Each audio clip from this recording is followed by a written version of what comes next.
This is the 5-minute guide to the Queen Elizabeth class battleships of the Royal Navy. The Queen Elizabeth class were a class of battleships that represented almost as much of a change in naval technology as the dreadnought itself. Originally planned as a 3-ship class, it almost became 9, but ended up as 5. But let's start at the beginning. I hear it is a very good place to start. Battleship design up to the end of the First World War can broadly be divided up into 3 generations. The first generation ships generally had 12-inch guns and a mix of old and new design features.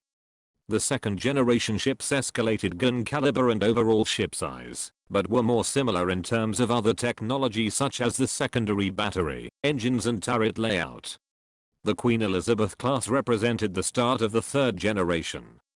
This was primarily characterized by another jump in gun size. For the Royal Navy this was from 13.5 to 15-inch guns, but they also introduced other advances. They used oil fuel instead of coal, and were designed to achieve 25 knots instead of the usual 21 knots that most battleships of the time were limited to. Additionally, because of the change to oil fuel, the armor had to be made thicker. Coal provided a limited amount of additional protection, and for this reason coal bunkers were often placed behind the main armor belts, but oil would not be able to do this. As a result, they were also one of the most heavily protected ships, with a 13-inch thick armor belt. The ship's design started off as a derivative of the Iron Duke class, which had 13.5-inch guns in 5 twin turrets. At first the idea was to simply replace them with 15-inch guns, but the designers realized that, if they deleted the midships, or Q, turret, this would save enough space and weight to be able to provide a significantly more powerful set of engines.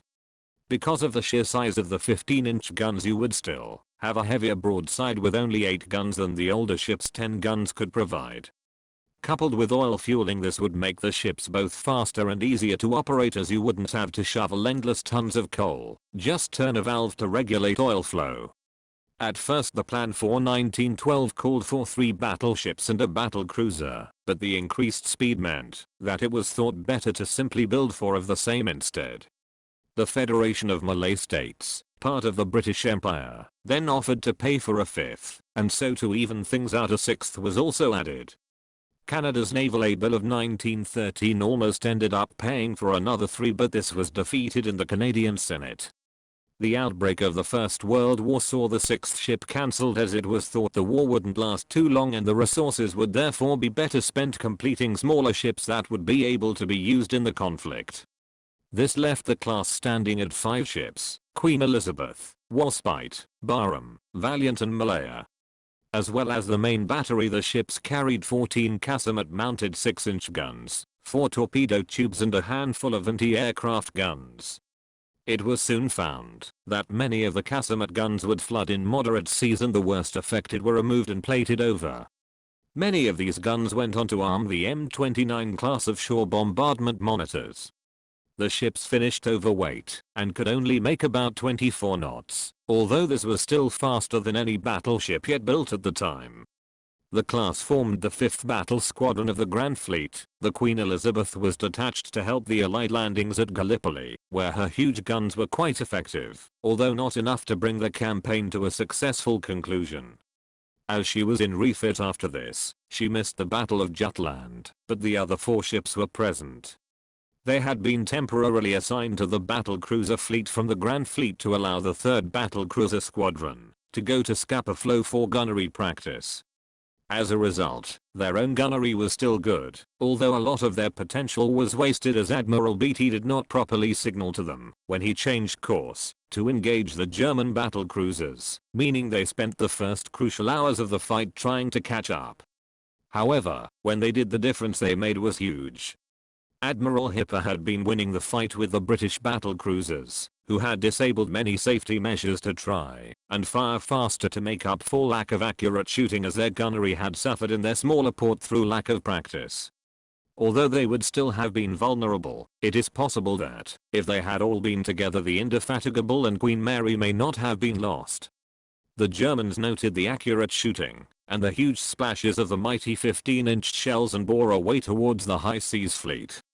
Again, through poor signaling, BT withdrew on sighting the main German force, but the Queen Elizabeth sailed on, having to turn away under a barrage of fire from every German capital ship in reach.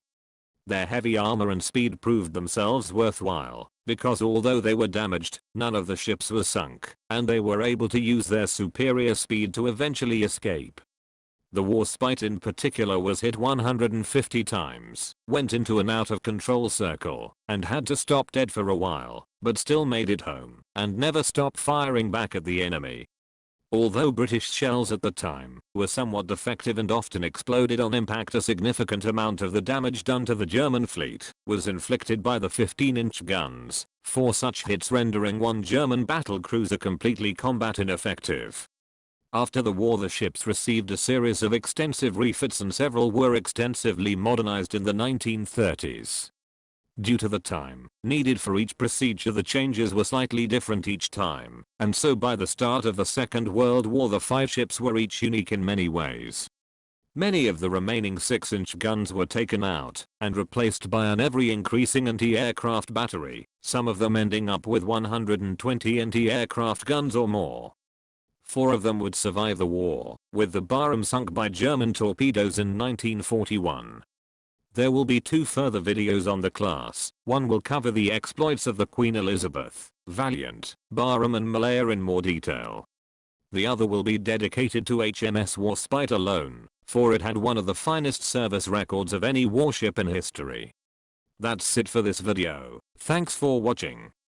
Please let us know in the comments if you have a favorite ship you would like to see in an upcoming video.